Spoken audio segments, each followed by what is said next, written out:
In March 2020, when the United States joined the rest of the world in entering quarantine due to the advent of the coronavirus pandemic, millions of people sealed themselves in their homes and began the wait for it to pass.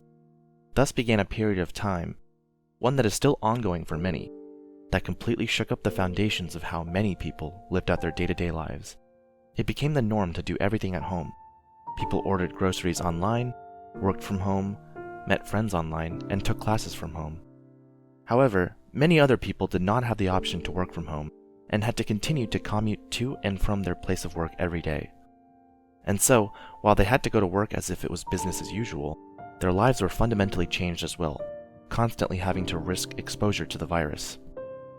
In both cases, the stress of this new normal wore heavily on the minds of many, and many people found solace in the medium of video games for its escapism and predictability. Around the same time, on March 20 of 2020, Nintendo released Animal Crossing: New Horizons to the market. New Horizons is the fifth installment of the Animal Crossing series made by Nintendo, a series about experiencing life in a cozy, quiet town.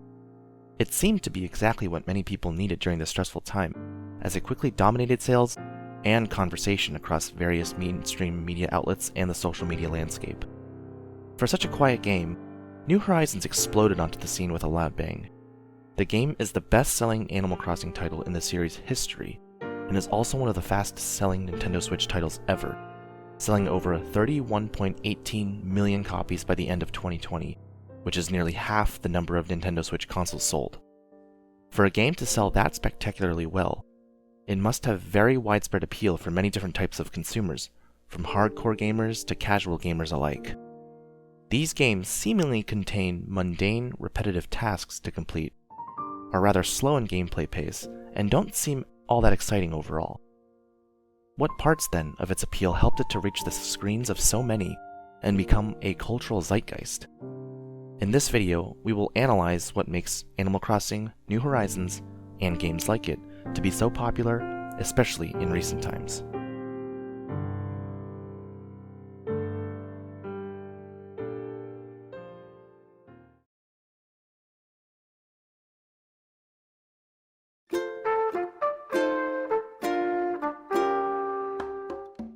We believe Animal Crossing falls under a video game genre we'd like to call domestic sims. While this nomenclature is novel, the games within this category are not.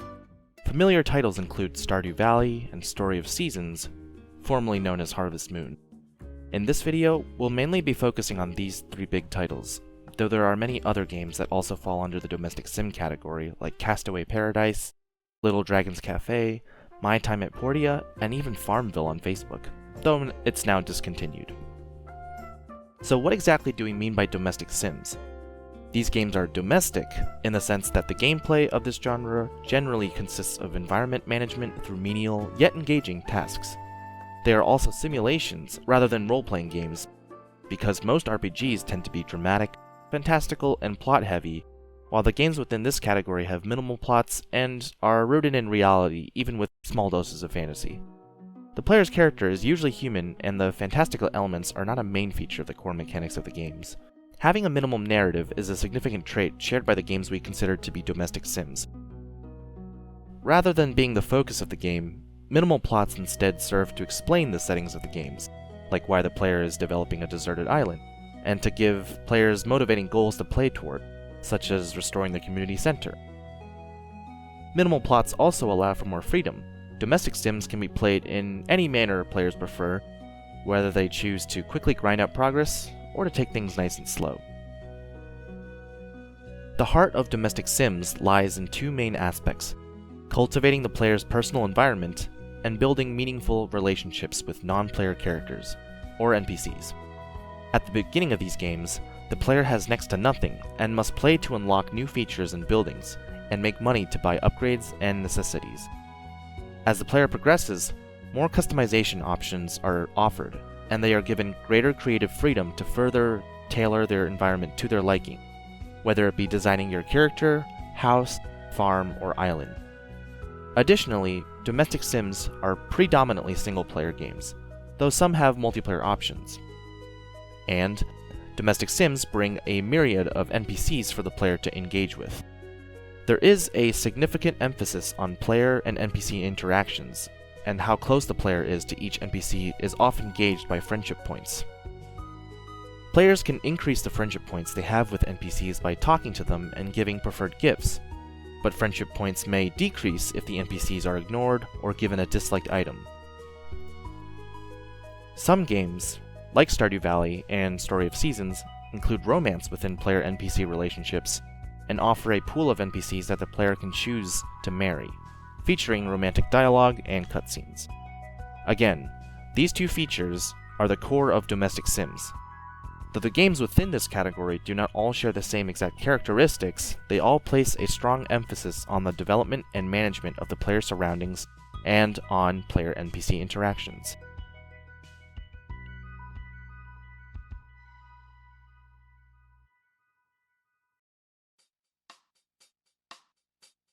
To further expand on attributes shared by domestic sims, games that fall under this category are generally considered to be relaxing to play. This is largely due to the fact that domestic sims have little combat, if any at all, and penalties for making mistakes are insignificant.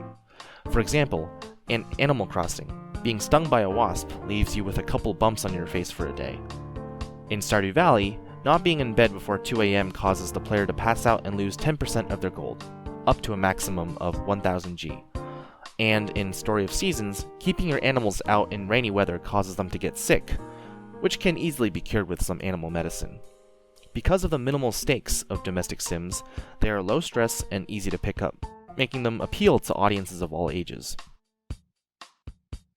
These games are considered relaxing also because of the simple, repetitive nature of gameplay.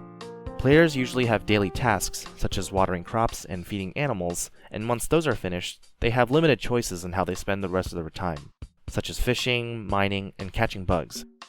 Every time the game is played, the same actions are carried out each time with relatively little variety. While this may give some a more simple, mindless form of entertainment after a long day of work, it may also generate boredom and disinterest in the game. In order to break up the monotony, domestic sims implement a calendar system in which each season brings unique events and different effects on gameplay. In Stardew Valley, for example, all crops, grass, and weeds die out in the winter, so the player must procure enough hay for their animals before the start of the season, and find other ways to make money without farming. Domestic sims also have certain motivating factors for a player to keep repeating these mundane tasks, such as completion achievements for catching all kinds of fish, or filling up the local museum. Another huge motivator is earning money. A key feature of domestic sims is the implementation of some sort of economy in which players cannot progress in the game without earning money. The resources collected from performing these tasks can be sold for money or used as upgrade or crafting materials, allowing players to purchase building upgrades, decorative items, and improved and automated tools. Additionally, these in-game economies are affected by the different multiplayer options games may have. For instance, though not all the titles in the Story of Seasons/Harvest Moon franchise have multiplayer options, in the first Story of Seasons game released in 2014, players were able to visit each other's farms to hang out and simply help each other out with farm work, having a minimal effect on each player's in-game economy.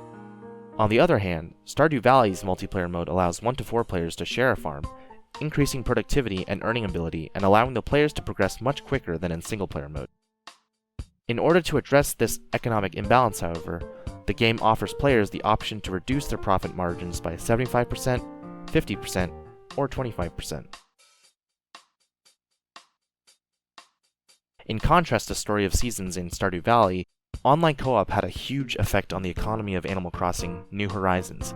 Because the game itself is non-competitive and largely single-player, and because each individual island is in no way connected to another, multiplayer didn't have a significant impact on the game's internal economy. It did, however, give rise to an external economy in the real world. In New Horizons, players from all around the world could visit each other's islands, up to a maximum of 8 players on an island at once. Additionally, visitors are able to pick up and drop items, permitting trading between players.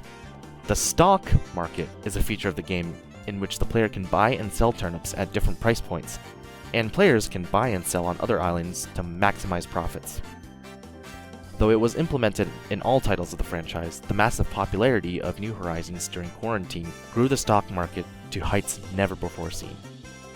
Players from all around the world, would share their turnip prices, and hundreds of others flocked to their islands, necessitating websites and apps to create queues and approximate wait times.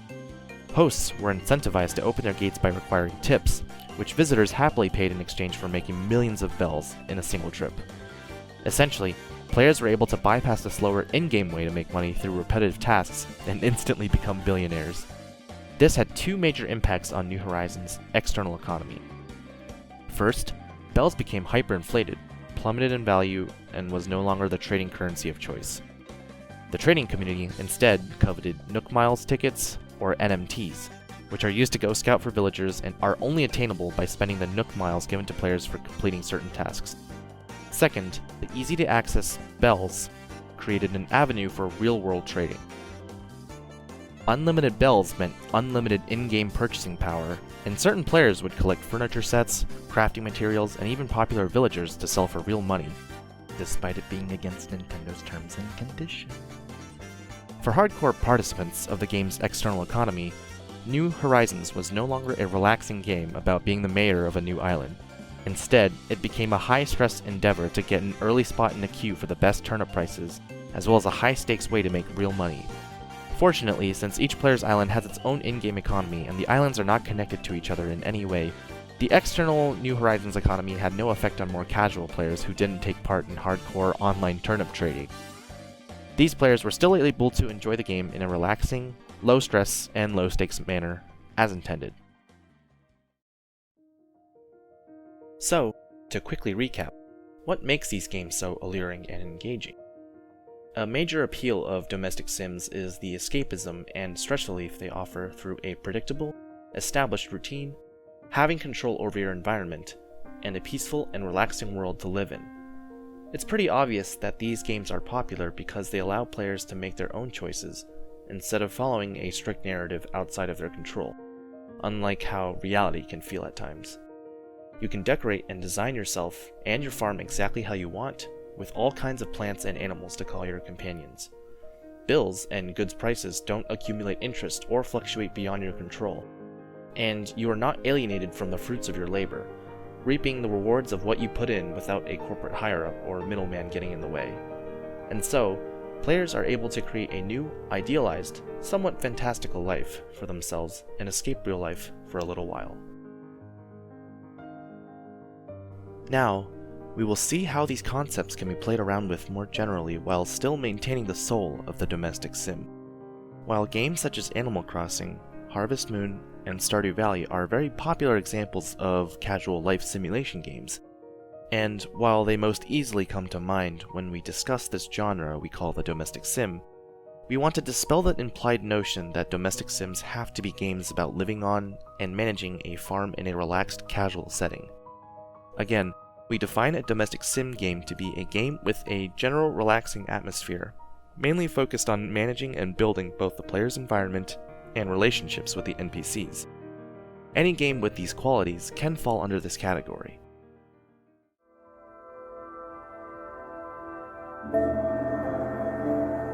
Spiritfarer, developed by Thunder Lotus Games and released on August 18, 2020, is one such game.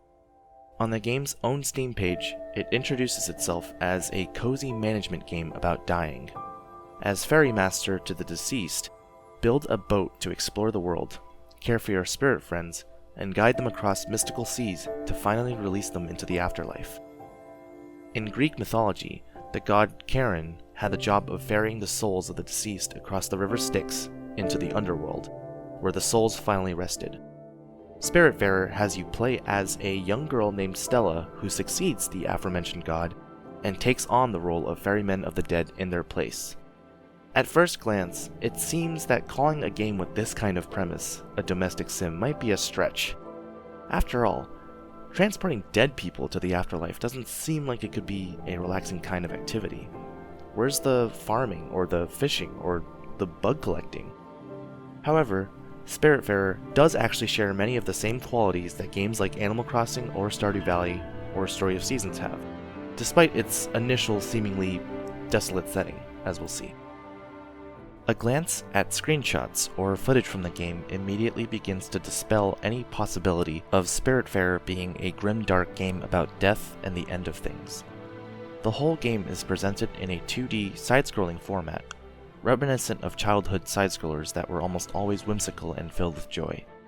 This stands in great contrast to the top-down 2D or 3D perspectives most domestic sims are played in. However, like all the previously mentioned domestic sims, Spiritfarer has an extremely distinct art style all its own, with beautifully hand-drawn environments and characters all crafted to elicit a sensation of coziness and comfort from the player. The colors of the game are bright and cheery, the characters all look cute, fluffy, and a little silly, and everything about the game's visual tone just seems to say, "Come and give me a hug." And in fact, you do actually have the option to hug characters. More on that later. The game's visual coziness is also bolstered by the game's beautiful soundtrack, which rarely overpowers the game's aesthetic, instead choosing to be playful and soothing. This helps the player to fully immerse themselves into Spiritfarer's relaxing atmosphere, much as they would in Animal Crossing, Stardew Valley, and Story of Seasons. There are much more emotionally charged moments in the game that do focus on the sadder parts of some characters' backstories, where the music will become appropriately more intense or somber to match the scene. But these moments are not frequent enough to change the overall tone of the game.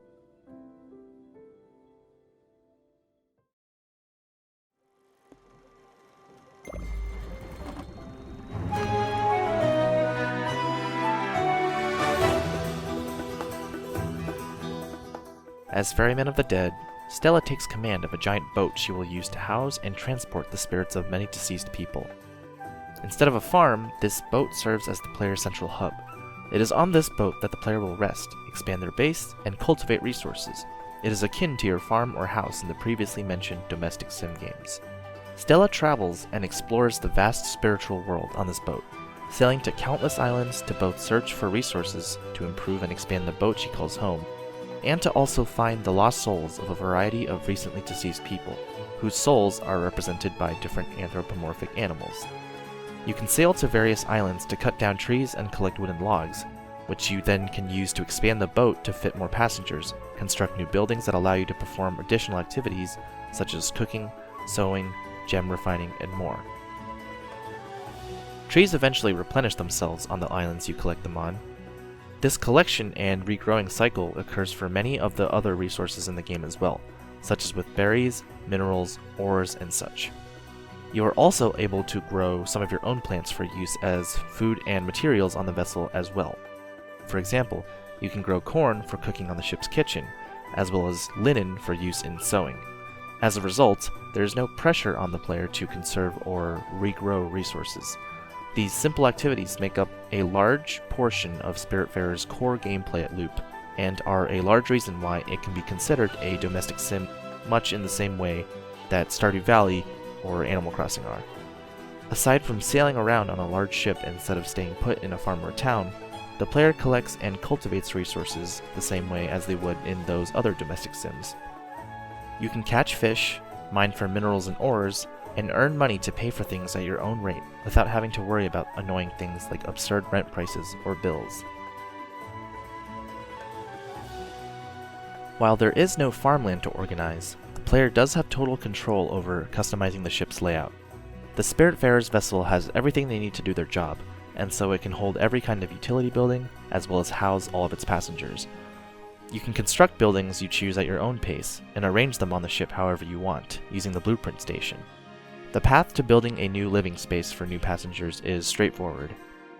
You go to the islands that hold the resources you need to chop down some trees, mine some rocks, or buy some materials from the shopkeeper. You then simply go to the blueprint station on your ship, select the building you'd like to construct, and voila! If there's a lack of space, you can easily move around the existing buildings to make more space, or upgrade the ship at the shipyard to have more building space. Upgrading the ship is also a straightforward process as well. You collect some of the currency known as glims by selling some of your trinkets to the old fellow who collects junk and other treasures, and play some lightning and jellyfish collecting minigames that also grant a good chunk of money. Gather the necessary construction materials, pay the shipyard shark, and your ship is now much larger and can hold more buildings, with more room for you to reorganize them in whatever manner you like. This is how the game allows the player to cultivate and control their environment to their liking, one main feature of the domestic sim that makes these games so comforting and relaxing. You may have noticed Stella hopping and dashing around the ship a lot in these gameplay clips. Other domestic sims don't put much emphasis on movement as a gameplay mechanic, and movement in those games essentially boils down to just walking around, while Spiritfarer does feature some platforming and exploration elements. You can run around, swim, jump, and later you are granted a double jump. However, these serve more as pleasant side activities to be enjoyed along with the main focus of the game, which is still to experience both the serenity of life on the spirit vessel and to interact with NPCs. Platforming is just a tool used to get around on the various islands or the ship, and never strays beyond that. The game is far from becoming, say, a Mario title, where there would be stages designed to offer tricky challenges that require good timing and movement mechanics. The aforementioned jellyfish minigame requires you to jump around the ship to collect jellyfish passing by to earn yourself some money, and there is also a minigame where you platform around the ship to collect lightning strikes during a thunderstorm to also earn money, along with special items. However, these aren't necessary for progression, and just serve as another fun way to pass some time and earn some goodies for your efforts. So in some ways, Spiritfarer shares a lot of the same DNA as traditional domestic sims, while it has some smaller features that help give it its own charm and unique soul. Another main feature of the domestic sim is meaningful NPC interactions, which Spiritfarer has in spades. The game focuses heavily on the relationships you develop with the various NPCs over time. Each of the major spirits you come across on your journey initially appears to be a wandering lost soul who you have to simply guide to the afterlife through the Omega Gate. But over time, you discover that this is not that straightforward. As the eponymous Spiritfarer, while your stated objective is to find lost souls and to just guide them to the afterlife through the Omega Gate, the game never puts any real pressure on the player to make progress towards this major central goal.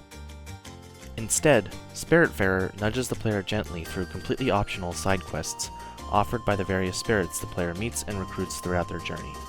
Every character Stella brings aboard her ship will gradually make requests of the player in the form of optional small missions, and each of these completed side quests will build the player's relationship with the spirit that requested it, and progresses their story as they reveal more of their history and relationship to Stella.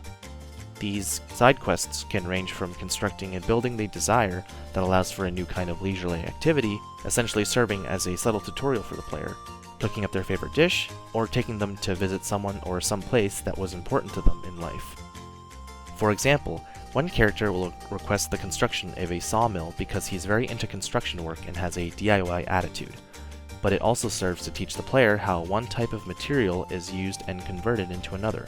In this case, Atoll shows you that wooden logs become planks, with which you can then use to build other things. Another character has an interest in weaving and sewing, and will request you to take her to a town shop and purchase some sewing materials. These actions help keep your passenger's mood happy. The Spirit's Mood is a mechanic central to building and maintaining relationships with these characters.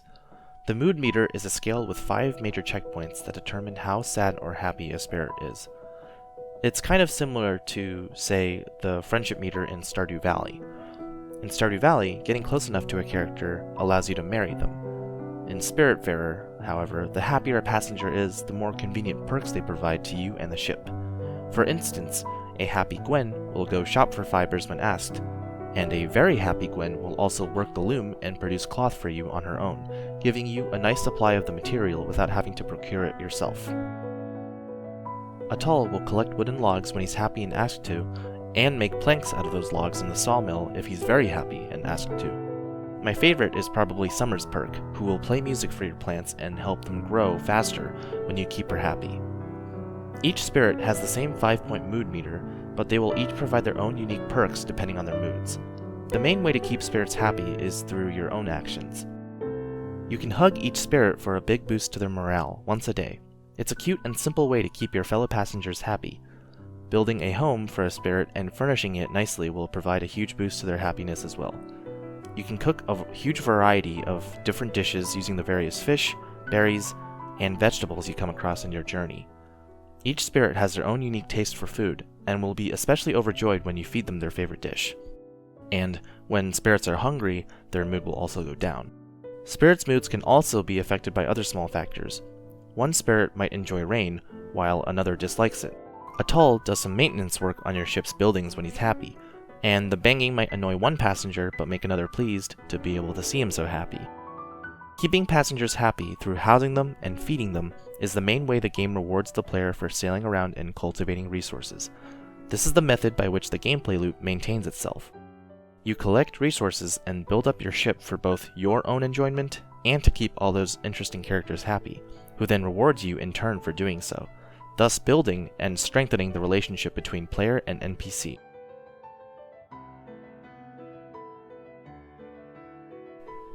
A couple of other features round out the overall domestic sim structure of Spiritfarer. Like other domestic sims, Spiritfarer has its own economic system. I briefly mentioned earlier in the video that the game's currency is called Glim. Glim is used for purchasing a larger boat, rare collectibles, and more. Glims are not scarce, and instead are easy to earn. You can play the jellyfish and lightning collection minigames, or sell trinkets and treasures you find scattered around the sea. The game's relaxing activities are always accessible and are never locked behind any major financial gate. It doesn't cost money to run the boat, and you never need to refuel to keep it running as you sail around the game world. Fishing doesn't require you to purchase bait, as your fishing rod is a magical tool that never runs out of bait or breaks down. It does cost money to do certain things, like shop, upgrade your ship, and such, but these are straightforward purchases with no strings attached, and Spiritfarer's currency is easily earned. The game will not punish the player in any way for running out of money. Thus, there is no real pressure on the player to constantly make money in order to keep playing, maintaining the game's casual and friendly atmosphere. This principle is one of the core reasons that Spiritfarer, along with other domestic sims, are so popular and relaxing. There are no death pitfalls if you make a mistake while platforming, and there's no real in-game punishment for your passengers having a low mood. The punishment is seeing your companions being down in the dumps, and the opportunity cost of not having their perks that they get when they're happy. Not having money just means you have to make some, but of course there's no pressure on you to immediately do so. You can earn the glim you need at whatever pace you desire. This same principle of easygoing game design is present in other domestic sims as well, allowing them to be as relaxing as they are. I've mentioned previously that domestic sims tend to have minimal plot, with the lack of central narrative serving to allow the player to do what they want at their own pace. The same is mostly true for Spiritfarer as well. While the various characters you come across in your journey have their own backstories for you to uncover, this isn't to say that there is some overarching narrative to Spiritfarer, however. The game doesn't require you to find every single spirit and guide them all to the Omega Gate in order to save the underworld or whatever. In fact, it is perfectly content to allow the player to pass every day with casual activities, like catching fish in the ocean, collecting treasure and jellyfish, as long as you keep your passengers happy. And even then, that's not technically required. The backstory-focused quests obviously are the most story-heavy part of the game, as they help the player reveal more of the personalities and histories of the characters, as well as how their lives are connected to Stella's. These story arcs follow the characters as they, with the player's help, both relive their happiest moments and come to terms with the sadder moments of their lives, before they are finally ready to pass on through the Omega Gate. While this game's character story quests certainly make up a substantial portion of the game, at no time is the player absolutely required to seek out and advance their character arcs. In the end, that choice is up to you. Choice leads to interactivity. It's what separates games from other forms of visual media, by allowing a person to have input on what shows up on the screen and affect the world inside it. And having a lot of choice in how you shape both your environment and relationships with NPCs to your liking in a beautiful, serene world is what separates domestic sims from other game genres. We've seen the more traditional type of domestic sim in the form of farming life simulation games like Animal Crossing, Stardew Valley, and Story of Seasons. And now, we've seen how the domestic sim structure can be reshaped and molded into a less traditional format in a game like Spiritfarer, while still retaining the fundamental core of what makes a game a domestic sim. These games smartly use these design principles to make games that are immensely satisfying and relaxing to play, giving a special experience that is sorely needed in modern times. It's for these reasons that a game like Animal Crossing New Horizons exploded in popularity the way it did upon its release early in quarantine. Games as a whole are constantly evolving and iterating further upon established formulas, and the domestic sim is one formula that will truly be forever timeless. They aren't just mere escapism, but something special entirely on their own, worth experiencing over and over again. This has been Eli Bai, and thank you for watching this video essay.